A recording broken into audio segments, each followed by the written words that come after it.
शेतकरी बंधूंनो नमस्कार. मी अविनाश पुन्हा एकदा महाराष्ट्र माझामध्ये आपणा सर्वांचं मनपूर्वक स्वागत. दर्शको, शेती संदर्भातला पुन्हा एकदा एक नवा विषय, नवा अभ्यास घेऊन आजच्या व्हिडिओमध्ये मी आलोय. आणि खरं तर हा व्हिडिओ पुन्हा एकदा डाळिंब शेतीमधला आहे, ज्याच्यामध्ये आपण सातत्यानं काम करतोय. डाळिंब शेतीमधली नवी आव्हानं, डाळिंब शेतीचं उत्पन्न कसं वाढवायचं, डाळिंब शेतीतून पैसा कसा खात्रीनं कमवायचा, या संदर्भानं सातत्यानं आपण वेगवेगळ्या पद्धतीच्या मांडण्या वेगवेगळ्या लोकांसोबत करत आलोय.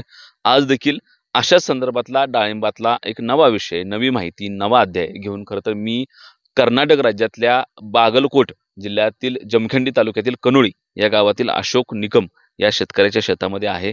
आपल्या सुदैवानं कर्नाटकामध्ये असून देखील शेतकरी मराठीत बोलतात, त्यामुळे आजचा संवाद हा मराठीत होणार आहे.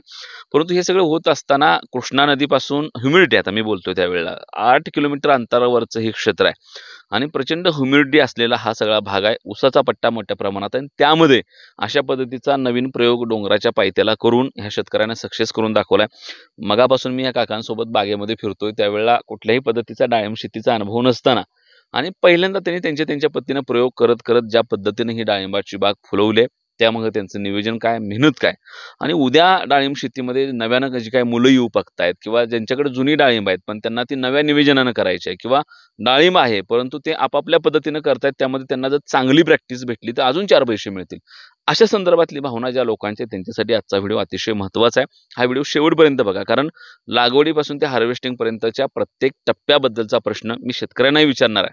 आणि शेतकऱ्यांसोबतच या व्हिडिओमध्ये या बागाचे कन्सल्टंट असलेले म्हणजे माझे मित्र आहेत, ज्यांना तुम्ही अनेक व्हिडिओमध्ये बघितले, ते महेश ताड सर देखील आपल्या सोबत आहेत. त्यामुळे शेवटपर्यंत हा व्हिडिओ बघा, कारण या बागेसंदर्भातल्या आणि डाळिंब शेतीमधल्या अजून काही आव्हानांबद्दल मी महेश ताड सरांना देखील काही प्रश्न विचारणार आहेत. त्याची उत्तरं तुमच्या उत्पादनासाठी निश्चितपणाने फायदेशीर आहेत. आणि सगळ्यात महत्त्वाचं, हे सगळं होत असताना अजून देखील महाराष्ट्र माझाला सबस्क्राईब केलं नसेल तर यूट्यूबला सबस्क्राईब करा आणि फेसबुक, इंस्टाला आम्हाला फॉलो करा. काका, तुमचं या व्हिडिओमध्ये अगदी मनापासून स्वागत आहे.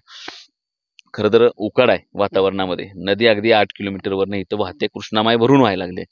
खरं तर हे सगळं होताना हा असा भाग जिथं ऊसाची शेती मोठ्या प्रमाणात आहे, तिथं आपण डाळिंब लावावं असं धाडस कसं काय केलं? म्हणजे ऊसाला पाणी जास्त लागतंय हं. आणि डाळिंबाला पाणी कमी लागतंय हं. आणि ऊसाला तितकं आपल्याकडं उत्पन्न मिळत नाही. हं.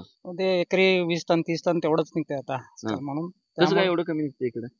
म्हणजे आपले रान सगळं हे झालं ना, पाणी जास्त होऊन खराब झालं. हां हां हां.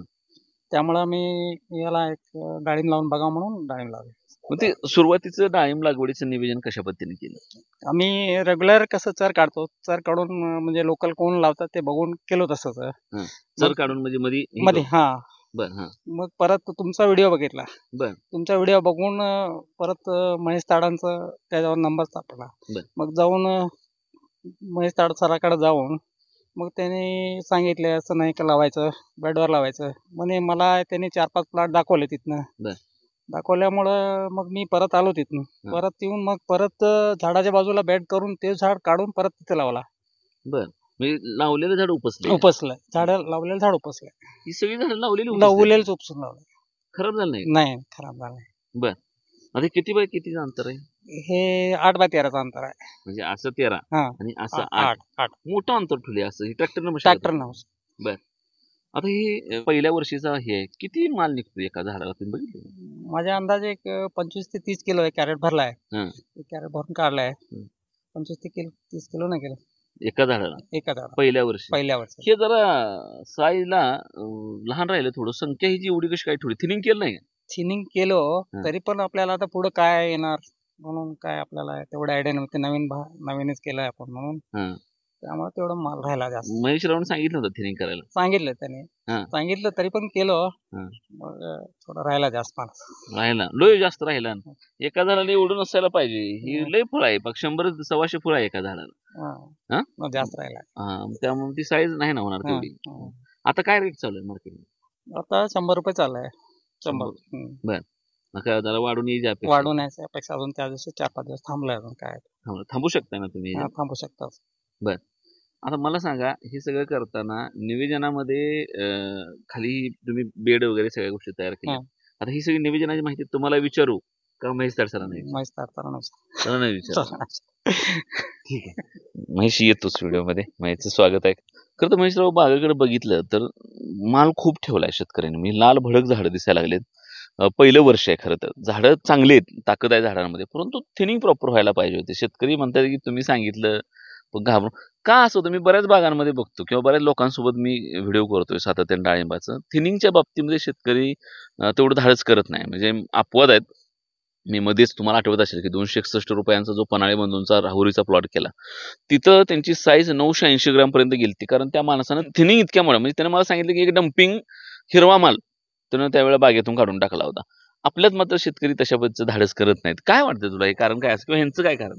आता ह्यांचं कारण म्हणलं आपण तर काय होतंय, ही शेतकरी पहिले नवीन हम्म, नवीन शेतकरी असल्यानंतर जो पहिल्यांदा माल लागतो हम्म, त्यातनं त्यांना ती काढणं म्हणजे त्यांच्या ते एक तर लेकराप्रमाणे त्यांनी जपलेलं असतंय प्लॉटला, किंवा ते फळ म्हणजे त्यांचं लहान बाळासारखं वाटतं त्यांना. हम्म. मग ती गोष्ट काढताना त्यांच्या जिवारी लागते. हा. पहिली गोष्ट. आता जर तुम्ही विषय काढला की तो शेतकरी का करतोय, तर तो शेतकरी आज प्रॉपर 10 ते 20 वर्ष झाले शेती करतोय. बरोबर. त्याला माहितीये की बाबा ही केल्यानंतर काय होतंय. हम्म, हम्म, हम्म, हम्म. मग बरोबर, त्यानं तो आज त्या सक्सेसला पोहोचलाय, पण त्यानं ती 10 वर्षामध्ये तो प्रयोग करत तिथपर्यंत आलाय. बरोबर, मग बरोबर. त्यानं ती थिनिंग केल्यानंतर एखादं झाड त्यानं काय केलं असते, पहिल्यांदा की एक झाड पूर्ण थिनिंग करून बघितलेलं असते. मग तिथे त्याला साईज मध्ये इम्प्रूव्हमेंट दिसते, ही दिसते. मग आता इथं प्रॉब्लेम कसा होतो, इथं ह्यांच्यामध्ये होताना 3, 4, 5 जुगड्यामध्ये फळ म्हणजे सेटिंग झालं होतं. हम्म, मग त्यातलं एक फळ तोडा गेलं का मग ती 4-5 तुटण्याची भीती. त्याच नंतर ह्या एरियामध्ये बागा जास्त नाहीत. मग समजा एखाद्या कुठल्या शेतकऱ्याची बाग आहे, हम्म, मग तो शेतकरी काय सांगतो की उद्या त्याला तेल्या रोग आहे, हम्म, त्याला बाबा कुजवा लागतोय, उद्या डांबऱ्या येतोय, अनेक पुढे संकट आहे ती. मग तुम्ही आताच लय जर कमी केली, उद्या आल्या तर मग त्यातनं कमी झालं, मग आपल्या हातात राहायचं काय शिल्लक खाली. बरोबर. मग अशा भीतीमध्ये किंवा नवीन शेतकऱ्यांना तो अंदाज नसल्यामुळं, तर नवीन शेतकऱ्याला आपण किती जरी सांगितलं, आता 2 ते 3 वेळा आपण सांगण्याचा प्रयत्न केला, एक झाड करून आपण दाखवलं, हम्म. पण तेवढं ती धाडस त्यांच्या मनामध्ये येत नाही. का तर त्याच्या मागे अनेक भावनिक दृष्ट्या पण कारण आहे, आर्थिक दृष्ट्या पण कारण आहे आणि भीती पण किंवा काय कारण आहे. विनाकारण अंधश्रद्धा पण आहे हा, असं आणि म्हणायला. त्यांनी आतापर्यंत डाळिंब शेती केलेली नाही हम्म, किंवा त्यांनी ती अनुभव घेतलेला नाही. बरोबर. त्यामुळे त्यांना जे कोणी सांगितलंय हा, हा. त्याच्या हिशोबाने आपण आता म्हणजे कुठला तरी एक अंदाज बांधतो ना, बाबा हम्म, हम्म. 10 जण सांगते ती की ठेवलं पाहिजे, तर बरोबर. माणूस काय म्हणतो, ठीक आहे आता एवढे सांगतात लोक म्हणतात म्हणजे काय तर ठेवलं पाहिजे. बरोबर. पण 10 जणांमधला एकच जण म्हणतो की काढा थिनिंग केलं पाहिजे. बरोबर, बरोबर. खरं तर प्रॉपर पाहिजे थिनिंग, आणि थिनिंगच्या बाबतीमध्ये शेतकऱ्यांनी त्याचं नियोजन व्यवस्थित करायला पाहिजे. बरेच चांगले शेतकरी ज्यांचा मी अनुभव सांगतो तुम्हाला डाळिंब शूट मधला, की खूप चांगल्या पद्धतीने थिनिंग लोक करतात. खरं तर महेश यांनी मला गोष्ट सांगितली आता एक, की यांनी बाग चारीमध्ये रोपं लावली होती आणि ती तू काढून बेडवर लावायला लावली, असं का? ज्या वेळेला ह्यांची आणि माझी भेट झाली, म्हणजे ह्यांनी लागवड केली, त्या काळामध्ये आपलं काय व्हिडिओ बघितलं. हा. मग ते व्हिडिओ बघितल्यानंतर त्यांनी त्या नंबरवरती कॉल केला. मग त्यांनी तिकडे पंढरपूरला आल्यानंतर माझी भेट घेतली. हा, मग त्यावेळेला त्यांची लागवड होऊन 1 महिना ते 1.5 महिना झालेला होता. बर. मग त्यावेळेला त्यांनी लागवड, पण त्यांना फोन आला तर मी सांगितलं की आता तुम्ही झाडाचे फोटो, मुळीचे फोटो, ती काय डिटेल असेल ती सगळी घेऊन या. हम्म, मग त्यांनी फोटो दाखवल्यानंतर माझ्या लक्षात आलं की ह्यांनी लागवड चारित केली. हम्म, मग आता त्यांना माहीतच नाही की लागवड कशी करायची, हम्म, हम्म, कारण की ह्या भागामध्ये ज्या पद्धतीने लागवड केली जाते त्या पद्धतीने त्यांनी लागवड लागवड. केली. म्हणजे जे काय कोणतर ह्यांच्या पाहुण्यावाल्यांनी लागवड केली, कशी करायची, तर दंड मारायचं आणि करायचं सांगितलं, त्या पद्धतीने त्यांनी केली. मग त्यांना आता एखाद्या माणसाला ऑन दी स्पॉट कुठून तर बसून कुठं नेणं शक्य नसते. बरोबर. बरोबर. हम्म. आपला खेड्यातला माणूस आज मुंबईला गेला तर सगळ्याच गोष्टी त्याला लगेच मॅच होत नसते त्या. बरोबर. तसं मग आता त्यांचा दृष्टिकोन बदलण्यासाठी मी काय केलं, तर तिथं आपल्या एरियामधले 4 ते 5 प्लॉट दाखवले. बर. काही शेतकऱ्यांची लागवड झाली होती, लागवडीचा प्लॉट दाखवला. तो लागवडीचा शेतकऱ्याचा प्लॉट डेव्हलप कसा झालाय ती काय 1-2 प्लॉट दाखवलं. हम्म. मग बेडवरती असल्यानंतर फायदा काय, तोटा काय, बेडवरती असल्यानंतर तुमचा स्टेम कसा राहतो, हम्म. एक खोड कसं होतं, किंवा अनेक गोष्टी त्यांना समजावून सांगितल्या. मग ह्या शेतकऱ्याकडे पॉझिटिव्हिटी चांगली आहे. हम्म, हम्म. म्हणजे ही गोष्ट 100 शेतकऱ्यामागे एका शेतकऱ्याकडे असते की बाबा तो शेतकरी जो आपल्यावरती म्हणजे आतोनात विश्वास टाकतो. बरोबर. म्हणजे आपण काय बोलतोय हे तो शेतकरी विचार करत नाही की बाबा ही खरंच असेल किंवा कसं असेल, काय असेल. त्या शेतकऱ्यांना ती समोर मी दाखवलं, आरसा दाखवला आणि असं असं झालं दाखवलं. शेतकरी म्हणले ठीक आहे, मी जाऊन ह्याचं काहीतरी बंदोबस्त करतो. हम्म. मग मी आपलं कॅज्युअली घेतलं, म्हणलं असं शेतकरी येत असतात, भेटत असतात, करत हा, असतात, बरोबर. होय म्हणतात आपल्या तोंडावरती, नाही मी करतो, हा, ही करतो. मी विषय सोडून दिला. पण अविनाशराव असा विषय झाला की 4 दिवसामध्ये त्यांनी मला बेडवरती लागवड करून फोटो टाकले. ऑप्शन लावले तिकडे. हा, म्हणजे पहिले फोटो मी बघितले होते आणि ह्यांनी काय केलं, त्या चारीच्या शेजारी बेड मारला. चारीच्या शेजारी दुसरा बेड मारला. तिथं मी म्हणलं तर थोडं बेसोड शेणखत टाकायचं असतो, तर त्यांनी थोडं थोडं जेवढं होतं अवेलेबल तेवढं टाकलं आणि ती रोप काढलं आणि तिथं वर लावलं. म्हणजे एवढी ह्यांनी पॉझिटिव्हिटी त्या कामामध्ये दाखवली. बेडनं काय फायदा होतो मला बेडवर लागवड केल्यानं? बेडवरती लागवड केलेली आणि चारीमध्ये लागवडीमध्ये काय होतं तर चारीमध्ये ज्यावेळेला आपण लागवड करतो त्यावेळेला रोप जमिनी लेवलच्या खाली अर्धा फुटापर्यंत बसतं आणि काही वेळा शेतकरी काय करतात एक तर ड्रिप लाईन टाकतात किंवा त्या बुडात टाकतात किंवा दंडानं पाणी देतात. मग काय शेतकरी धारणा काय असते एक पाणी द्या म्हणजे पडतीस ना रोप चिटकते. मग जसं पाणी तुमच्या बुडामध्ये जाईल जमिनीमध्ये मुळामध्ये जाईल आणि जमिनीमध्ये खाली रोप लावलेलं असते आणि कालांतराने आपण काय करतो बेड करायला पाहिजे म्हणून त्या रोपाला मातीमध्ये काढतो. मध्ये ही जी स्टेम आहे ही स्टेम आपली परत माती त्याला लावतो आपण. मग त्या स्टेमला परत बुरशी लागते म्हणजे परत तिथं मर रोगाचं प्रमाण वाढतं आणि जमिनीमध्ये खाली रोप असल्यामुळं त्याच्यात पाणी बुडामध्ये गेल्यामुळं तिथं परत त्याला फ्युजरियमची शिरसुसृष्टीची लागण होते. म्हणजे जमिनीत म्हणजे आपल्याला समजा पाण्यात बुडवून कसं मारलं जातं तसं त्या झाडाला मुळीला त्याच्या खाली पाण्यामध्ये घालून मारलं जातं. बरोबर. मग कालांतराने 1-2 पिकं घेतली का तिथं मर रोगाचा अटॅक फास्ट वाढतो आणि मग 2 पिकं झाली एक झाड गेलं नाही तर पुढल्या पिकापर्यंत सगळं अख्खी बाजू गेली. अशा पद्धतीचा प्रॉब्लेम वाढत जाते. बेडवरती लागवड केल्यानंतर काय होतं की आपण बेडवरती ज्यावेळेला लागवड करायला सांगतो शेतकऱ्यांना त्यावेळेला जी काय त्याची गुटी आहे किंवा जी काय रोप आहे तो रोप त्या लेवलनं बेडवरती लावायला सांगतो. त्यानंतर परत त्याला माती लावायला सांगत नाही. मग माती न लावल्यामुळे काय होतं समजा आपले जे रोप आहे आणि रोपाच्या वरच्या कडेला इथं तुम्हाला 2 फूट आहेत आणि मध्ये रोपाच्या आणि त्या गुटीच्या मध्ये जी काही जागा आहे बल 1 इंच आहे 2 इंच आहे त्या 2 इंचाच आपण खोड बनवतो. मग ती कालांतराने तुम्हाला अर्धा फूट 1 फूट ही खोड झालेलं दिसतं. जी 2 वर्षानंतर 1 फुटाचं किंवा अर्धा फुटाचं आपल्याला खोड दिसतंय. म्हणजे ही जी काडी आहे ही काडी आपली गुटीची काडी आहे. म्हणजे ह्या काडीमध्ये तुमचं मूळ रोगाची बुरशी फास्ट वाढत नाही किंवा स्टेम बोरल तिला लवकर लागत नाही किंवा पिन होल बोरल त्याला लवकर लागत नाही का तर ती मदर प्लॅनची काडी आहे. बरोबर. आता इथं पण दिसते बघा म्हणजे प्रत्येक झाडाला जर आम्ही काही झाडं थोडी स्वच्छ करून बघितलीत खाली तर इथं बघा हा म्हणतो तसं गुट्टीची काडी इथपर्यंत आले सिंगल खोड असल्यासारखं. हे काही ठरवून सिंगल खोड केलेलं नाही लागवड आहे तशा संदर्भातली आणि मग त्याच्या वर नंतर ते गुट्टीचे जे फुटवे फुटलेत ते इथं तशा पद्धतीनं फुटलेत. तो फायदा इथं खरं तर होतोय. खरं तर ह्या बागाचं इत्रेल कधी मारले मला सांग कारण त्या जर आज तू बागत बघितलं मोठ्या प्रमाणामध्ये गवत चगाळ मोठ्या प्रमाणामध्ये दिसते. मला त्याच्या संदर्भातले प्रश्न तुला विचारायचे इत्रेल कधी टाकत ही 20 फेब्रुवारीचं इत्रेल आहे. आज ह्या प्लॉटला करेक्ट 6.5 महिने झाले. म्हणजे ह्या प्लॉटनं तीव्र उन्हाळा घेतलेला आणि तीव्र पावसाळा घेतलेला आहे. म्हणजे ह्या प्लॉटला ज्या वेळेला सेटिंग चालू होतं त्यावेळेला म्हणजे 35-38-40 टेम्परेचरला ह्या प्लॉटचं सेटिंग झालेलं आहे. मग ज्या वेळेला सेटिंग जास्त उष्णतेमध्ये होतं त्यावेळेला थोडं साईज मध्ये पण इफेक्ट होतो आपल्याला होतो कारण की त्या उष्णतेमध्ये तेवढं फुल धारणा गरम धारणा त्या पट्टीमध्ये चांगली होत नाही त्यामुळे सुद्धा साईज मध्ये इफेक्ट होतो. आज एवढी संख्या असून सुद्धा आपल्याला प्लॉट वरती ही साईज मिळालेली आहे. बरोबर. तर मग हा जर आपण जूनचा भार असेल तर मग निश्चितच संख्या मिडियम ठेवल्यानंतर तुम्ही म्हणता त्या पद्धतीने साईज आपण घेऊ शकतो. आपली प्रॅक्टिस असण्यासोबत भारावरनं पण साईज ठरते. भार वातावरण जमीन आणि शेतकऱ्याचं करणं ह्याच्यावरती सगळ्या गोष्टी आहे. किंबहुना मी प्रत्येक शेतकऱ्याला भेटल्यावर हेच सांगतो की मी प्लॉट मध्ये आला म्हणजे प्लॉट येत नाही. बरोबर. कारण की समजा जसं आपल्याला आपल्या मीटिंग मध्ये बीटी सर म्हणले होते की वर्गामध्ये 100 विद्यार्थी असतात पण प्रत्येक विद्यार्थी हा पहिला येत नसतो. त्याचं कारण काय तर जो शेतकरी अनुकरण करतो किंवा जो शेतकरी ती गोष्ट आत्मसात करून म्हणजे जीवापाड प्रेम करून त्या झाडावरती कष्ट करून त्या गोष्टी करतो त्या शेतकऱ्यालाच सगळ्यात मोठं यश मिळतं. बरोबर आहे. झाडं तू बघितली तर आता मी बघतोय बरं का ही जवळपास 580 का 560 काहीतरी झाड आहे ती झाड डेव्हलप फार छान केलंय आणि मला माहित आहे की मी महेशचं कायम खेती सांगत आलो की महेश रेस्ट पिरियड मध्ये बाप काम करणारा माणूस आहे. बेड प्रिपरेशन मध्ये बाप काम करणारा माणूस आहे. काडी स्टोरेज मध्ये बाप काम करतो आणि त्या सगळ्यासोबत मला महेशचं आवडणारं सगळ्या प्लॉट मधलं जर काही वैशिष्ट्य असेल तर तू झाडं लय भारी डेव्हलप करतो. ही कशी डेव्हलप करतो झाडं तुझं व्हिजिट कशा होतात त्या निमित्तानं किंवा त्या काय सूचना असतात तुझ्या जेणेकरून उद्या हा सगळा माल अशा पद्धतीनं काढीला असावं. कारण साधं माझ्या मागचं झाड बघा हे बसलेलं वर शेंड्यापर्यंत माल आहे पण तो शेंड्याचा माल हा प्रॉपर काढीला माल आहे. तर हे सगळं गणित कसं बसवतो महेश? आपण ज्या वेळेला लागवड करतोय आणि झाड डेव्हलप करतोय त्यावेळेला प्रत्येक शेतकऱ्याला सांगणं एकच असतं की प्रत्येक 9 इंचावरती शेंडा मारला गेला पाहिजे. म्हणजे द्राक्षाचीला आपण जशी काडी स्टॉपिंग करतो तसं प्रत्येक झाडाचं स्टॉपिंग करत आपण झाड डेव्हलप करतो. प्रत्येक 9 इंचावरती एक स्टॉप मारला जातो. 9 इंचानंतर 3 महिन्यानंतर जर तिथं गर्दी वाटायला लागली तर त्याच्या आतून विरळणी केली जाते. विरळणी करत असताना मी शेतकऱ्याला स्पष्ट सांगतो की कुठलीही काडी मधून छाटायची नाही. तुम्हाला जर गर्दी कमी करायची तर ह्या गच्च्यात ती काडी डायरेक्ट तिथून छाटायची.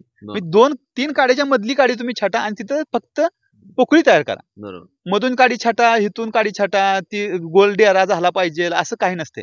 मी शेतकऱ्याला काय सांगतो, झाड कसंही वाढू द्या, शेवटी डाळिंब ही आपलं काटरी वनस्पती आहे. तो गोल डेराचा असावं असं काय विषय नाही. आपल्याला डाळिंबाचं झाड गोल दिसलं पाहिजे का आपल्याला उत्पन्न चांगलं पाहिजे, आपल्याला उत्पन्न असे मतलब आहे. त्यामुळे जसं झाड डेव्हलप होतं त्या पद्धतीनं 9-9 इंचावरती स्टॉपिंग मारत जाणे आणि 3 ते 4 महिन्यात एकदा विरळणी करणे. काळ्या रानामध्ये लवकर विरळणी करायला लागते, हलक्या रानामध्ये थोडी लेट होती. म्हणजे अशा पद्धतीने आपण किंवा उन्हाळ्यामध्ये लेट होती, पावसाळ्यामध्ये लवकर विरळणी करावी लागते. असं 3 ते 4 महिन्याला विरळणी करणं आणि स्टॉपिंग करत जाणं. स्टॉपिंग करत करत झाड 15 महिन्यापर्यंत आपण डेव्हलप करून घेतो आणि तिथून पुढे 2 महिने रेस्ट देऊन म्हणजे ट्रेस मध्ये देऊन आपण 17-18 महिन्यानंतर प्लॉट धरायला सांगतो. खरं तर तू मध्ये आधी प्लॉट धरत नाही किंवा मध्ये आधी प्लॉट घेत पण नाही बऱ्याच शेतकऱ्याचं, कारण तुला रेस्ट पिरियड मध्ये काम करायचं असतं. इथं रेस्ट पिरियड मध्ये काम झालं का काय झालं? रेस्ट पिरियड म्हणण्यापेक्षा हा प्लॉट आपल्याला लागवडीच्या आधीपासून सापडला, त्यामुळे 100% सगळी ही कामं आपली झालीच. पण तुमच्या निमित्तानं मी शेतकऱ्यांना ही पण विनंती करतो की प्रत्येकाला आपला व्हिडिओ बघितल्यानंतर असं वाटतं की माझं डाळिंब असं आलं पाहिजे. तुमच्या मनामध्ये इच्छा असणं आणि तुमची ते इच्छाशक्तीचं परावर्तन म्हणजे इच्छाशक्तीमध्ये होणं आणि त्याच्या इच्छाशक्तीवरती तुम्ही सगळ्यात मोठं काम करणं, त्यानंतर तुमचं डाळिंब येणार आहे. म्हणजे कन्सल्टंट चांगला आहे म्हणून आला म्हणून डाळिंब नाही येणार. मग काय होतं, आपल्या शेतकरी फोन करतात आम्हाला आमचा प्लॉट घ्या, आपण मधून प्लॉट घेत नाही. मग काय शेतकरी नाराज होतात, का घेत नाही, कशापाय घेत नाही, म्हणजे अनेक गोष्टी वाढत जातात. तर शेतकऱ्याला माझी विनंती आहे की तुम्ही रेस्टच्या आधीपासूनच आलं पाहिजे. आता आपल्या तोंडावरती आंबे बहार आहे, तर आंबे बहाराच्या आता सुरुवात तुम्ही सप्टेंबर पासूनच माझ्या बरोबर करा. आंबे बहार कधी असतो? आता जानेवारी पासून मार्च पर्यंत चालू झाला आंबे बहार. हा, तयारी कधी करायची? आतापासून सप्टेंबर पासूनच चालू करायची. आता 1 सप्टेंबर चालू झाला उद्यापासून. बर, तर 1 सप्टेंबर पासूनच सुरुवात माझ्या बरोबर करा, मग तुम्ही माझा रिझल्ट बघा. बरोबर बरोबर. मधून फोन करते मला बरेच जण म्हणते महेश सरांनी आमचा प्लॉट घेतला नाही राव, तुमचा व्हिडिओ बघून फोन केला. ती अडचण आहे महेशची, कारण महेश कारण पुन्हा उद्या तुम्हाला प्लॉट नाही चांगला आला तर तुम्ही दंगा करणार. आणि दुसरी गोष्ट काय माहिती आहे का, शेवटी माणूस एकच आहे, कुठं आणि कितपर्यंत पोहोचलं पाहिजे ह्याला लिमिटेशन आहे. बरोबर. दिवसभरामध्ये मी टार्गेट सकाळी 6 वाजल्यापासून संध्याकाळी 7 वाजेपर्यंत काम करण्याचा प्रयत्न केला. जास्तीत जास्त 25 ते 30 प्लॉट आपण करू शकतोय. बरोबर. आता मला सांग, इथं मी तुला हा प्रश्न विचारला की रेस्ट पिरियड मध्ये काय काय पद्धतीनं बेड मध्ये काम करतो तू, झाडावर काम कसं करतो? रेस्ट मध्ये आपण ह्या प्लॉटला काय केलेलं आहे, तर रेस्ट मध्ये ह्या प्लॉटला 30 किलोने शेणखत घातलाय एका झाडाला, पूर्ण कुजवून. तो 6 ते 7 महिने ज्या प्रक्रिया आपण करायला सांगतो त्या सर्व शेतकऱ्यांनी केल्या त्या, आणि ते 30 किलो शेणखत टाकलाय. त्यानंतर जो आपला बेसोडोस आहे तो सर्व बेसोडोस इथं भरलेला आहे. त्यानंतर 3.5-4 महिन्यानंतर आपण ह्याला इथेल मारलं. बर. इथेल मारताना हे वन टाइम सगळं पानगळ झाली होती त्या वातावरणामध्ये? पानगळ आणि किती झाली पाहिजे, काय झाली पाहिजे, इथेलचा डोस किती असला पाहिजे, ह्या ज्या त्या सिच्युएशन नुसार, ज्या त्या प्लॉट नुसार, ज्या त्या जमिनीनुसार आणि ज्या त्या वातावरणानुसार वेगवेगळा डोस असतो. तर ह्या प्लॉट मध्ये त्यावेळेला आपण अर्धा मिलीनं पहिले इथेल घेतलं होतं आणि 4 ते 5 दिवसानंतर 1.25 मिलीन घेतलं होतं. तर इथं 70% आपल्याला पानगळ झाली होती. मग त्याच्यामध्ये पण ह्यांचं कन्फ्युजन शेतकऱ्यांचं बाहेरच्या शेतकऱ्यांनी केलंच की झाडावरती पानं दिसतेत, काय होते. मग ह्यांचा मला फोन आला की सर पानगळ अशी झाली काय. मी म्हणलं फोटो टाका. मग त्यांनी फोटो टाकला. मी म्हणलं किती पर्सेंटेज वाटते, तर ते म्हणले 60-70-80% पानगळ झाले. तर मी शेतकऱ्यांना तीच सांगितलं की शेतकऱ्यांना म्हणलं की 20 ते 30% पानं असणं गरजेचं आहे, काही अडचण येत नाही. मग शेतकऱ्यांनी ओके म्हणलं आणि त्याचा फायदा म्हणून आज आपल्याला ही साईज भेटते. जर 100% पानगळ झाली असती त्या टेम्परेचरला तर आपली अजून साईज ह्यामध्ये घटली असती. बरोबर. सेटिंगला अडचण आली का रे त्यावेळेस? सेटिंगला अडचण एकच आली की पाणी कमी पडायला लागलं. बाकीचं फुलधारणा चांगली झाली, सगळं झालं, म्हणजे व्यवस्थित सगळं प्रॉपर झालं. मग पाणी कमी पडायला लागल्यानंतर थोडी जमीन पण हलकी असल्यामुळं आणि टेम्परेचर वाढल्यामुळं मग त्यांना एकदा मी मधून बाग रिकामी भिजवायला लावली मार्च एंडला. मग त्यानंतर सेटिंगला काय अडचण नाही. मला सांग, एकदा माल सेट झाल्यानंतर हा माल साईज न होणार आणि साईज न होणार नाही हे तुझ्या लक्षात येतं का? आणि ते कसे हो येतं ना. ज्या वेळेला सेटिंग उन्हाळ्यामधलं पडतं त्यावेळेला ती कॅप्सूल साईज पडले का गोल पडले, गुटी पडली, ह्याच्यावरती आपल्याला साईजचा अंदाज लावता येतो. पण त्याच्यानंतर पण अनेक गोष्टी अडचणीच्या त्या. बाबा अवकाळी पाऊस लवकर पडला तर तेलाचं वातावरण निर्माण झालं तर साईजसाठी आपल्याला किती औषध सोडता येते, किती कमी सोडता येते, त्याच्यावरती पण साईज आपल्याला फरक पडू शकतो. वातावरण चांगलं गावलं, प्लॉटमध्ये तेल्या नसेल, कंटिन्यू आपण जीवाणू स्लरी म्हणा किंवा त्याला खतं देत गेलो तर साईज मध्ये बऱ्यापैकी फरक पडत जातो. खरं तर आता तो तेल्याचा विषय काढला जो सार्वजनिक आहे आता म्हणजे सगळ्याच बऱ्यापैकी बाग आता मी बऱ्याच बाग अशा शूट केल्या होत्या की खाली तेले आहे पण वर तेले नाही. मला सुदैवानं ह्या शेतकऱ्याचं नियोजन आणि तुझं नियोजन मला बरं वाटतंय. इथं मला फळं आणि झाड दोन्ही बी ठिकाणी कुठेही तेल्या मला दिसलेला नाही आणि तो अजिबात दिसलेला नाही. म्हणजे थोडाफार आहे आणि थोडाफार नाही असं नाही. तर हे याचं नियोजन तेल्याचं कसं केलं सुरुवातीपासून किंवा काय केलं पाहिजे? तेल्याच्या नियोजनामध्ये एकच आहे की मगाच मी तुम्हाला सांगितलं की प्रत्येक काडीचं स्टॉपिंग करत गेलं पाहिजे. जी तुम्ही काडीवरती तेल्या बघितला किंवा खोडावरती तेल्या बघितला तिथं तेल्या काय येतो तर लागवड केल्यानंतर शेतकरी 2 ते 3 महिने प्लॉट मध्ये जातच नाही. मग तिथं वॉटर शूट म्हणजे जमिनीतून आपण ही जे तुम्हाला दाखवलं अर्धा फूट ती मेन काडी त्याच्या खालून परत फुटवा येतो. मग तो फुटवा फास्ट वर जातो आणि छाट्याला गडी लावलं का ती काय म्हणते ती अहो ही लेवर गेलाय आता आणि ती मधलं जी ओरिजिनल काडी असते ती काडी काढून टाकते आणि वॉटर शूटचं झाड ठेवते. मग वॉटर शूटचं झाड ठेवलं म्हणजे आता तालमीत आपल्या गावातली पैलवान कोल्हापूरला जात होते पण एक जण लय कसरत करून करून जरा थोडा हाडकुळाच राहिला आणि एक जण तिथे गेल्यानंतर काय बाबा प्रोटीन खाऊन गोळ्या खाऊन लय फुगला. पण ज्या वेळा तो खरा मैदानामध्ये जत्रेला आपल्या आला त्यावेळेला कोण टिकणार तिथं? बरोबर. जो कसरत करून टिकलाय तोच टिकणार. त्याच पद्धतीने ज्यावेळेला तुम्ही स्टॉपिंग करत झाडात जाता त्या टायमाला ती झाड तुम्हाला तेल्याच्या विरोधात असेल काडीवरती तेल्या येण्याला बळी पडत नाही. आणि जे झाड तुमचं वॉटर शूटचं बनलेलं आहे तिथं तुमच्या हमखास काडीवरती तेल्या येतो. त्यामुळे तुम्हाला प्लॉट मध्ये तेल्या काडीवरती दिसतो. तेल्या फळावरती येणं वेगळं, पानावरती येणं वेगळं आणि काडीवरती येणं वेगळं. हा फळावर कसा येतो? वातावरण तयार झाल्यानंतर त्याला फेवरेबल वातावरण गावल्यानंतर तेल्या फळावरती येऊ शकतो. तेल्याचा गुणधर्म असा आहे जसं मला बीटीवर सांगतात की बाबा जोपर्यंत तुम्ही त्याला दरवाजा उघडत नाही म्हणजे जोपर्यंत तुम्ही ह्याला काही डॅमेज करत नाही तोपर्यंत तिथं तेल्या पोसत नाही. म्हणजे ती डॅमेज करणं तुमचं कुठल्याही प्रकारे असो म्हणजे बाबा समजा वाऱ्यानं जखम झाली, वारं कावदळ येऊन गेलं, ह्याला काटा टचला, ह्याला जखम झाली, पानाला काटा टचला किंवा तुम्ही किडीनं तुमची जखम केली किंवा थ्रिप्सनं जखम केली, मव्यानं जखम केली, आळीनं जखम केली किंवा तुमचं फवारताना ब्लोअरचा जास्त मारा लागून जवळनं जाऊन जखम म्हणजे अनेक कारण आहेत. निसर्गाच्या अनेक कारणामधून जर तुम्हाला तेल्याचं तुम्ही स्पोर तिथं जाण्याला जागा दिली तर तेल्याचं स्पोर तुमचं तिथं जाते. तर आपल्या बऱ्याच व्हिडिओमध्ये आपण बघितलंय की प्लॉटच्या कडनी पूर्ण बऱ्यापैकी कंपाऊंड असते. बरोबर.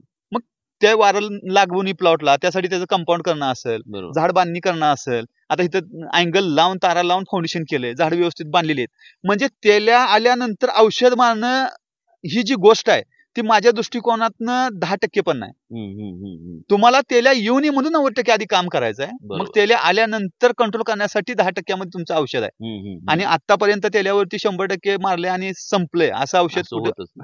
बरोबर. त्याच्यामध्ये पण आपलं जे पाठीमागच्या व्हिडिओमध्ये आपण सांगितलं जसं जीवाणूवरती जास्त भर देणं असेल, ऑर्गॅनिक कार्बन वाढवणं असेल किंवा ऑर्गॅनिक मॅटर वाढवणं असेल, 30 किलो शेणखत टाकणं असेल, त्याच्यामध्ये बेसोडोस मध्ये ऑर्गॅनिक मॅटर जास्त टाकणं असेल, ह्या सगळ्या गोष्टी काम करून आपण तेल्यावरती कंट्रोल मिळवण्याचा प्रयत्न करतो. आता तुझ्या बागाचं मला अजून एक कायम वैशिष्ट्य राहिले. आता हे मी नुसतं बसून जरी असं उकरलं जसं मऊ भुसभुशीत बेड तुझं राहते आणि तुझी मुळीवर तू भारी काम करतो तर ते का एवढं लक्ष असते तुझं मुळीवर आणि हे बेड ह्याचा सीएन प्रॉपर असणं किंवा बाकी सगळ्या गोष्टीवर का माहिती ध्यान असतं? शुद्ध बीजापोटी फळ रसाळ गोमटी. बीज काय म्हणते त्या जमिनीमध्ये खायला काय त्याला दिलंय, जेवढ्या जमिनीचा आपला ऑर्गॅनिक कार्बन वाढवल आपण चांगला होईल. आता जसं की ह्या शेतकऱ्यांनी सांगितलं की आमचं ऊसाचं उत्पन्न पूर्ण घटलंय, काय झाले तर पाणी जास्त दिलंय. म्हणजे त्या जमिनीमध्ये तुम्ही एवढं उत्पन्न घेतलं किंवा एवढं पाणी दिलं की त्या जमिनीचा कार्बन सगळा नामशेष होत आला. मग जमिनीमध्ये कार्बन वाढवायचं असेल तर ऑर्गॅनिक मॅटर वाढवावं लागेल, म्हणून त्याचे शेणखत वाढवावं लागेल, लिंबोळी पेंड असेल, अनेक गोष्टी आहेत ते आपल्याला ऑर्गॅनिक मॅटरच्या स्वरूपामध्ये जमिनीला द्यावं लागेल. मग ह्या देत असताना जमिनीमध्ये ऑर्गॅनिक मॅटर कमी झाल्यामुळे किंवा ऑर्गॅनिक कार्बन कमी झाल्यामुळे जमिनीची जैवविविधता कमी झाली, म्हणजे जीवाणूची संख्या कमी झाली. त्यासाठी प्रत्येक महिन्याला पौर्णिमा असेल, अमावस्या असेल, प्रत्येक महिन्याला आपलं जीवाणू जातात. मग जीवाणू ज्या वेळेला ह्या जमिनीमध्ये काम करतात, आता आभाळ वातावरण आहे किंवा पावसाळी वातावरण आहे तर उलट जीवाणूला ती पोषक वातावरण आहे. मग जसं जीवाणू चांगलं काम करतील तसं तुमची जमीन भुसभुशीत होणार आहे. बरोबर. आता तुम्ही मागा विचारलं की गवताचा काय विषय? होय, ते मला तुला विचारायचं होतं गवताचा. गवताचा विषय काय आहे तर आपण प्लॉट धरल्यानंतर गवत मारू देत नाही, म्हणजे तणनाशक मारू देत नाही. जर गवत जास्त वाढला असतं तर ब्रश कटर मारायला सांगतो. ब्रश कटर मारल्यानंतर काय होतं की जी जमिनीतून उगवलंय ती जमिनीतच जाणार आहे. एखादं जंगल असतं त्या जंगलमध्ये सगळी झाडं एक नंबर असते मग त्यांना कोणी जाऊन खात टाकले. त्यांना आपण काय गावखात टाकलाय का, त्यांना काय वर्क म्हणजे बेसोडोस टाकलाय, काय नाही. हम्म. काय नाही, त्या निसर्गामधून ज्या गोष्टी त्याला आत्मसात झाले त्या ती कंपोस्ट झाले आणि कंपोस्ट होऊन त्याला मिळले, त्याच्यावरतीच ती जगले झाड. बरोबर. तसंच ज्या जमिनीमधून ती गवत आले तीच कट करून आपण त्या जमिनीत दिले, तीच हिरवळीचं खत त्याला होणार आहे. प्लस ज्या वेळेला आता गदमारा लागलाय आपल्याला, बरोबर. घाम यायला लागलाय, पाऊस पडून गेलेला आहे, तर आता ह्या जमिनीमध्ये समजा नत्र जास्त झाले किंवा पाणी जास्त झाले, तर ती नत्र ती पाणी वडून घेण्यासाठी जास्तीत जास्त काम गवत करणार आहे. कारण गवत पाणी जास्त पिणार आहे, नत्र जास्त घेणार आहे, बरोबर. कवळच लुसलुशीत राहणार आहे. बरोबर. जर समजा आपण इथं पूर्ण क्लीन प्लॉट असता आणि ती जर पाणी बाष्पीभवनामार्फत बाहेर पडायचं असेल तर ह्या प्लॉटमध्ये ह्युमिडिटी वाढणार. बरोबर. ह्या प्लॉटमध्ये ह्युमिडिटी वाढल्यावर मग परत काय होणार, तेलाचं प्रमाण वाढणार. बरोबर. म्हणजे कंट्रोल करायला आपल्याला परत त्रास झाला. म्हणजे किंबहुना मी मग जी सांगितलं तीच तिथून येते की 90% काम तुम्हाला प्लॉटवरती करायचं आणि 10% औषध तुम्हाला तेलासाठी मारायचं. बरोबर. बरोबर. मग ह्याच्यामध्ये ह्या सगळ्या बारीक सारीक गोष्टीचा विचार केला पाहिजे. आता हे सगळं करताना मी अजून एक तुझ्या प्रॅक्टिस मधली गोष्ट बघितली की तुझे बरेच शेतकरी हे प्रत्येक तुझ्या बागेसाठी वापरणारा जो कंटेन आहे किंवा औषधं असतील, खतं असतील, हे तुझ्याकडून त्यांना पोहोचवतात किंवा तुझ्यापर्यंत येऊन ते लोक घेऊन जातात. तर हे काय रिलेशन आहे तुझं त्यांच्यासोबत? आता ज्या वेळेला आपण प्लॉट घेतो आपल्याकडे आणि आपण ज्या गोष्टी देतोय त्या एका शेतकऱ्यासाठी देत नाही. आता काय होतं, जर समजा प्लॉट आपल्याकडे असेल आणि तो शेतकऱ्यांचं निविष्ठा खरेदी करणं आपल्या हातामध्ये नसेल, तर तो काय क्वालिटीचं घेतोय, कुठून घेतोय, काय मिळलंय त्याला आणि काय मारलंय हे लक्षात येत नाही. ज्या वेळेला आपल्यापासून सर्व वस्तू जाते त्या, कारण की एक तीच वस्तू आपण एका शेतकऱ्याला दिलेली नसते, 100 शेतकऱ्याला दिलेलं असतं, पण 100 शेतकऱ्याचं रिझल्ट थोडं का होणं वेगवेगळं असतं. मग त्याच्यावरती आपल्याला अजून अभ्यास करायला भेटतो. मग तिथं त्या शेतकऱ्याची प्रॉपर काय चूक झाली, मारताना काय चूक झाली, किंवा औषधाचा प्रॉब्लेम होता का, त्या औषध मारण्याचा प्रॉब्लेम होता का, त्या परिस्थितीचा प्रॉब्लेम होता, अनेक गोष्टी ह्या सगळ्या विचार केल्यानंतर ज्या वेळेला आपण तिथं मार्गदर्शन करतोय आणि आपणच सगळ्यांनी गोष्टी देतोय, त्यावेळेला आपल्याला एक खंबीर आत्मविश्वास राहतोय की 100% ही सक्सेस होणारच आहे. आणि जरी त्यात मध्ये काय कमी जास्त झालं असतं त्याचं कारण आपल्याला लगेच शोधता येते. बरोबर. बरोबर. हे सगळं प्रॉपर झालंय, मग इथं का कमी पडलंय त्याचं कॅल्क्युलेशन घालता येतं. त्याचं कॅल्क्युलेशन घालता येतं. बरं, आता मला सांग, ह्याला जेव्हा तू आता सुरुवातीला हा प्रश्न विचारला होता की थिनिंग त्यांचं प्रॉपर झालं नव्हतं, शेतकरी तोडत नाही, ऐकत नाही. आपल्यात कसं आहे, आपल्याकडे ती संस्कृती पण आहे, 4-5 लेकरं असं वाटते, ती एकानं नाही सांभाळतं दुसरं पाहिजे, दुसरं नाही तिसरं पाहिजे. एक लेकरू असावं त्याला नीट सांभाळून गुबगुबीत करावं, हे काही आपल्याकडचं कल्चर नाही, ते झाडात बी नाही. म्हणजे थोडी डाळिंब ठेवावून ते लय फुगवावं, ह्याच्यापेक्षा जेवढी लागले तेवढी तोडी बी वाटत नाही. आता इथे घसातलं बी बरंच प्रॉब्लेम आहे, घसात डाळिंब आहे. पण मग हे ज्या वेळेला आलं आणि तुझ्या लक्षात आलं की आता हे लय झालंय झाडावर माल, मग ह्याला फुगवणीच्या निदान चांगल्या टप्प्यापर्यंत घेऊन जावं ह्यासाठी म्हैसरावणं काय? मग ह्यांना ज्या वेळेला माझ्या लक्षात आलं की आता ही काय थिनिंग होत नाही, 3-3.5 महिने झालेत प्लॉटला, 3 महिने झालेत कम्प्लीट, आणि थिनिंग काय आता प्रॉपर होणार नाही, तर त्यावेळेला नेट टाकायचा आम्ही उष्णता पुढे एप्रिलची चालू झाली. मग नेट टाकण्याचा निर्णय घेतला आणि नेट टाकून घेतल्या मी लगेच रिपीट बेसोडोस दिला. त्यांना म्हणलं बेसोडोस मग आपल्याला आवर्जून वाढवून थोडा टाकावं लागेल. बेसोडोस दिला आणि जैवाणूचे स्लऱ्या त्यांना चालू करायला लागल्या. 15 दिवसाला स्लरी द्यायच्या ऐवजी म्हणलं तुम्ही 8 दिवसाला 10 दिवसाला स्लरी चालू करा, आणि स्लरीवरती आणि ती बेसोडोस वरती बऱ्यापैकी साईज इथं जुळून आली. आता हे झाड आता आपण मोजलं मगाशी, कॅरेटच्या पुढे जाते माल एका झाडाचं, साधारण हे 20 किलो कॅरेट होतं का मगाशी आपण काय? 20 किलोचं कॅरेट होतं. बरं, 20 किलोला झाड जर पुढे जात असेल तर 25 किलोच्या आसपास झाड तुटते. बरोबर. किती माल निघेल ह्या सगळ्या झाडांना? आता ही 560 झाड आहे ती, कमीत कमी 20 किलो जर आपण धरलं तर 12 ते 15 टन माल आपल्याला निघतोय. 25 किलो म्हणलं तर 15 टनाच्या पुढे जातो. बरं. दराचं कसं राहील ते, म्हणजे ह्या खरं तर हा प्रश्न विचारणं अवघड असते. मग ह्याचं बी उत्तर असं घ्या की आज तारीख किती आहे? 30 ऑगस्ट आहे. आज 30 ऑगस्ट बद्दल बोलतोय. व्हिडिओ तुम्ही नंतर कधी तर बघता आणि मग ते गोंधळ होते त्यातनं. हा प्रश्न मुद्दाम विचारला नाही पाहिजे, पण हा विचारतो का, तर थोडेसे हे दराचे अंदाज शेतकऱ्यांनी कसे घेतले पाहिजेत. थोडं सण मन पाऊस, आता यंदा पाऊस अचानक आला, मार्केट ठप्प झालं, पुन्हा आता आपल्याकडे आरक्षणाचा विषय मुंबईत चालू आहे, पुन्हा त्याच्यामध्ये सण सुद्धा आले की दर कमी राहतो. तर कुठल्या काळामध्ये दर कमी राहतो आणि कुठल्या वातावरणात दर चांगला राहतो सांग.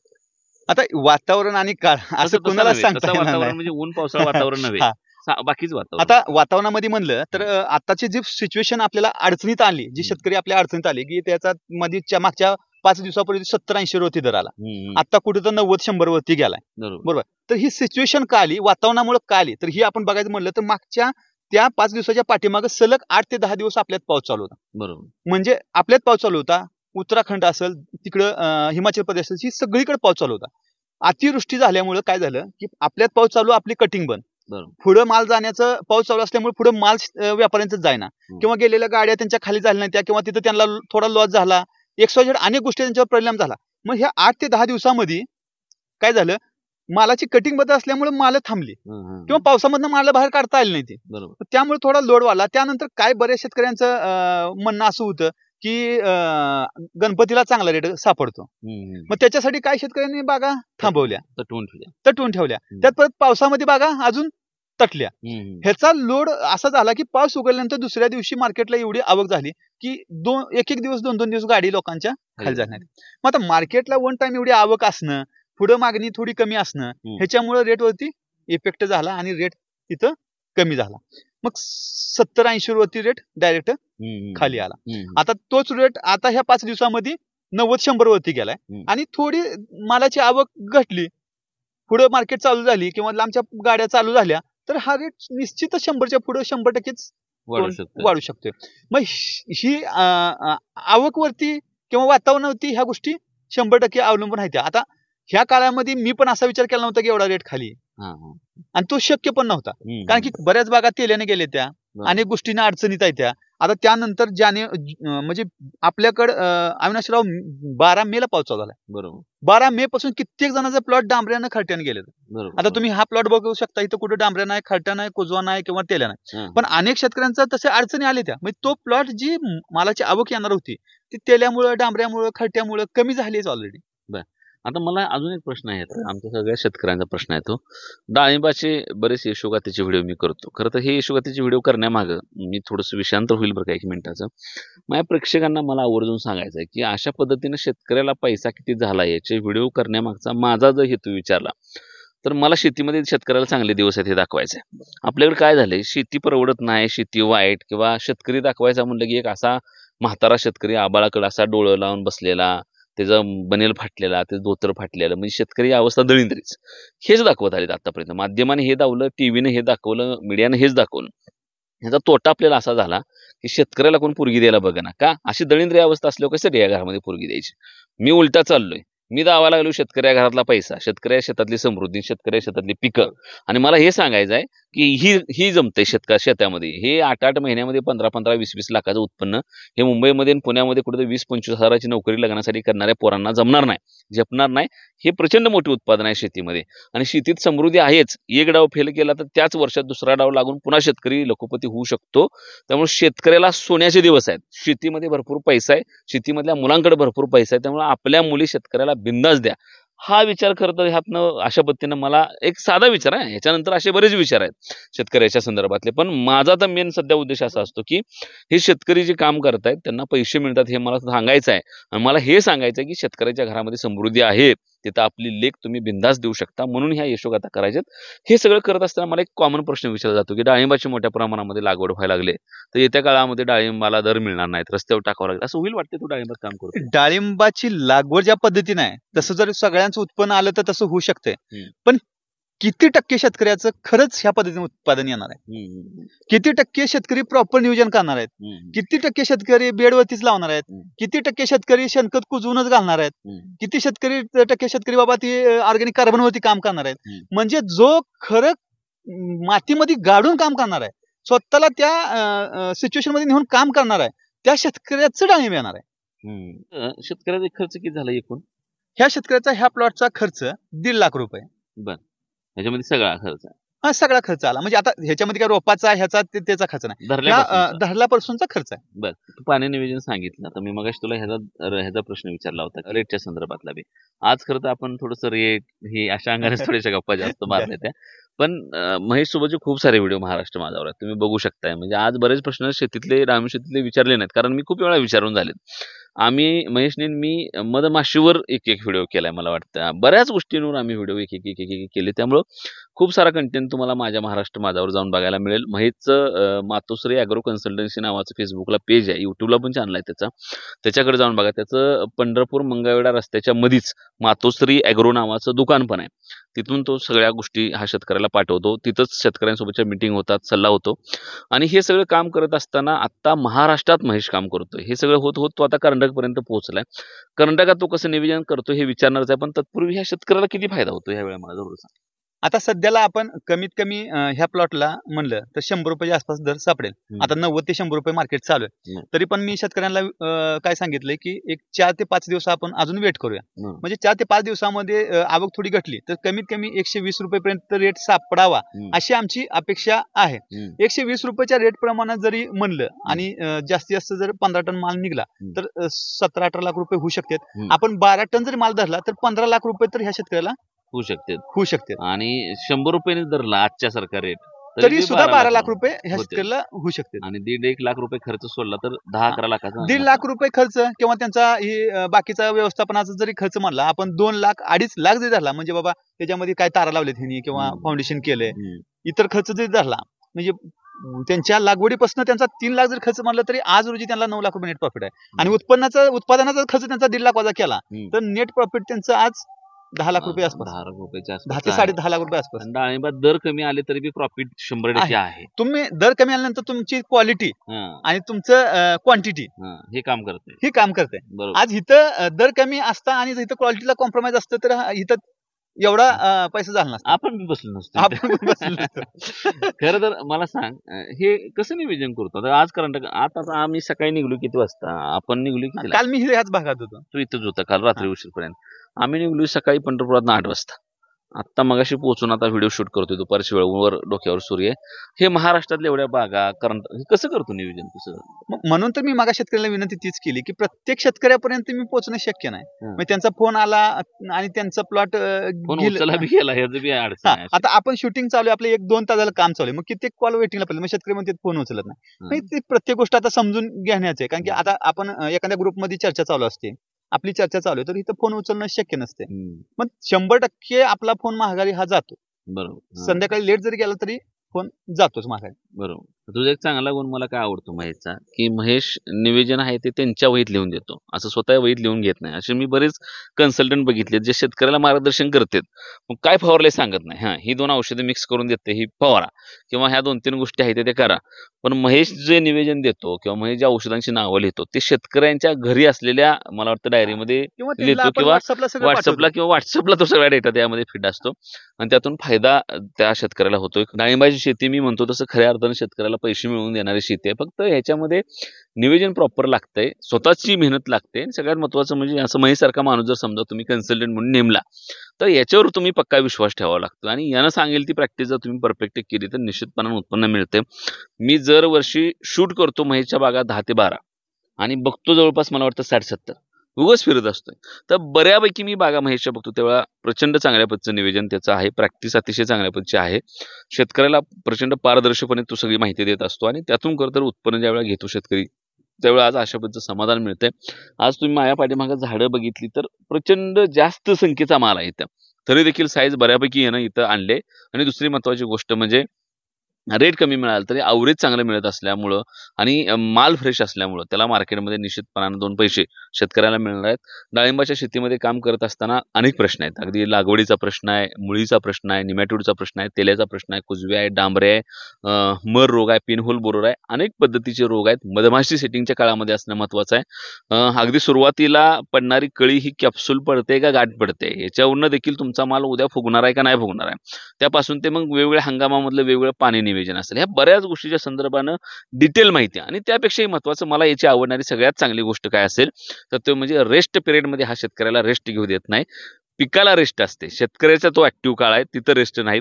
आणि त्या पद्धतीनं तो जे नियोजन करून जी बांधणी करून शेतकऱ्याला पैसे मिळवून देतो दरवर्षी ते निश्चितपणानं वाखाणण्याजोग आहे. त्यामुळे तुझी पण प्रगती मला वाटतं चांगली चालली आहे. कारण हे असंच आहे की तुम्ही जितकं लोकांचं भलं करचाल तितकं तुमचं भलं होते. तुम्ही लोकांना थर्ड लावला की तुमचं काम 100% आहे. नियती फार क्रूर आहे. मी फार नियतीवर, मी देवधर्म न मानणारा माणूस आहे, तुलाही माहित आहे, पण मी नियतीवर मात्र माझा पक्का विश्वास आहे. तुम्ही सतत चांगलं करत गेला तरच तुमचं चांगलं होतंय. तुम्ही सतत लोकांना अडचणीत आणलं तर तुम्ही अडचणीत आल्याशिवाय राहत नाही.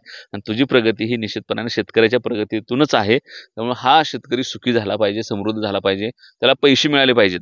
आणि हे वाक्य वापरताना कुठंतरी जाणीवपूर्वक खोटारडेपणा म्हणून हे वाक्य नाही. खऱ्या अर्थाने ती तळमळ कायम राहिली. मी महाराष्ट्र माझं काम करत असताना अनेक लोकांना पुढे आणतो, त्यावेळेला ते हेच तळमळ असते की शेतीमधली प्रॅक्टिस पोहोचली पाहिजे. दुर्दैवानं आमचे शेतकरी हे शेजारच्या शेतकऱ्याला स्पर्धक समजतात. मी बरेच शेतकरी महेश असे बघितलेत जी लोक फवारणी झाल्यावर स्वतःची ती औषधी बिषधी पुढे जाळते ती. अरे कशाला, कळू दे ना शेजाऱ्यांना काय प्रॅक्टिस केली आहे. मग ही असली माणसं तुम्हाला लागते ती, म्हणून मी लागतो तुम्हाला. का आमच्या सोबत तुम्ही जोडून राहायला पाहिजे. तर शेजारी सुद्धा शेजाऱ्याला प्रॅक्टिस सांगत नाही. मी अर्धा पाऊण तास इथं शेतामध्ये बसून तुम्हाला शेती संदर्भातल्या वेगवेगळ्या प्रॅक्टिस सांगायचा प्रयत्न करतो. म्हणून मी तुमचा दोस्त आहे. माझे व्हिडिओ तुमच्या कामाचे आहेत. हा विषयच आपल्या सगळ्यांच्या कामाचा आहे. तर तो कामाचा विषय बघण्यासाठी आमच्यासोबत कायमस्वरूपी जोडून राहा. आमच्या सगळ्या प्लॅटफॉर्मला फॉलो करा. आणि आजचा व्हिडिओ तुम्हाला कसा वाटला आम्हाला नक्की कळवा. धन्यवाद.